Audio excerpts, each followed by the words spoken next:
Proljeće počelo, behara sve zeleni, teško meni. Radio Crne Gore, noćni program. Radio Crne Gore, noćni Ne vidim svjetlo što bi Nišićani rekli iz tunjela. Odbacujem. Svako malo pa se glasa, ima li nam spasa. Spas, po dvoje čarapa. Jedan dan odmori smo od takvih vijesti. Šok koji može da se objasni. Makar toliko se nije pisalo o izborima i kriminalcima, mislim o ljudima što hoće Krim, sa Ukrajinom. sve je stalo. Muk na ulicama, Ugroženi komšija Bošković. nijesmo palili televizor, da nam Šarić ne iskoči iz njega, veli jedna dama, a njena prijateljica utrče od programa to jutro, iskočila od jada, da ne sluša što gledaju ukućani, pošla da se isfenira i rekla frizerki na račun Darka Šarića. Sa tim bi trebali neki organi da se pozabave malo. Ko se nije fenirao, shvatio je, bilo je potrebno uvjeriti da se nije krio u Crnoj Gori, iako je uhvaćen u nekoj zemlji Latinske Amerike. Ne kaže se istina u kojoj, ali nije u našoj. Ako dođe iz Amerike, šta mu ja mogu? Nijesmo mi Latinska Amerika. Samo mogu da potrošim pare koje nemam. A još nešto recite. Nakon što je najtraženiji bjegunac regiona dotakao podgorički aerodrom, pratimo naslove, bezbjednostni sektori Crne Gore i Srbije pohvališe se da sve institucije u državnom aparatu mogu biti ponosne.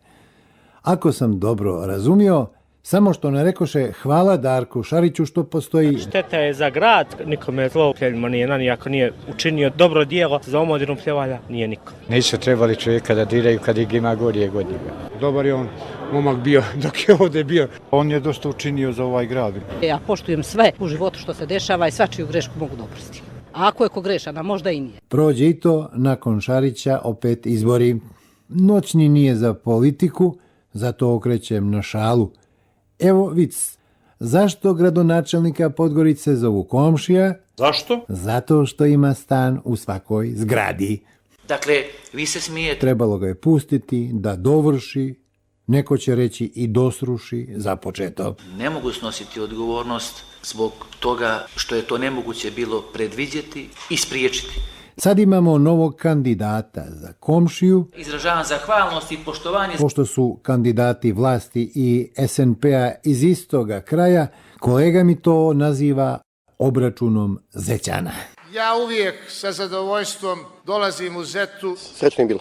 Saobraćajni policajci su najpodložniji korupciji u MUP-u, osvanula procjena te firme. Nema zaključka koji nijesu.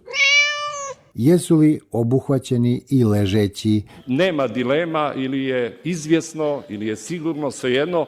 Tu 3000 eure. Tada mravlja kiselina više luči, intenzivnije mozak radi, tada nema opuštanja. U pozadini, dok ovo pričam, odnosno radim, u toku su nekakvi izbori za Savjet radio televizije Crne Gore. Mi, zapošljeni u radio televiziji, ne pitamo se, ne dajemo mišljenje o tim kandidatima koji će nam krojiti sudbinu, znaju li oni što o medijima, koliko su kvalifikovani. Što znači to? Nemojte se čuditi što nam novinari ne otkrivaju afere, nego prenose saopštenja. Jadni mi kako smo došli. Ko će me zaštititi ako vam podastrem dokaz o aferi u recimo Telekomu? Niko. Kako sam spremio dokaze, tako sam ih predao. Koji stimulans da ja to vama dokazujem? S narodom, pa kako nam bude? Nema nagrade, mogu samo da navučem belaj, zato čekamo hoće li nam neki autoritet, recimo Amerikanci to reći. Pogledajte kako se odjednom rastrčaše. Od njih zavisi istina. No, ne slušajte me ozbiljno, šalim se donekle. I niko nam ništa platiti neće, sve to ide u sastav radnog staža kao. Jedna besmislena priča. Pred nama je noćni program. Čovjek postaje zbunjen.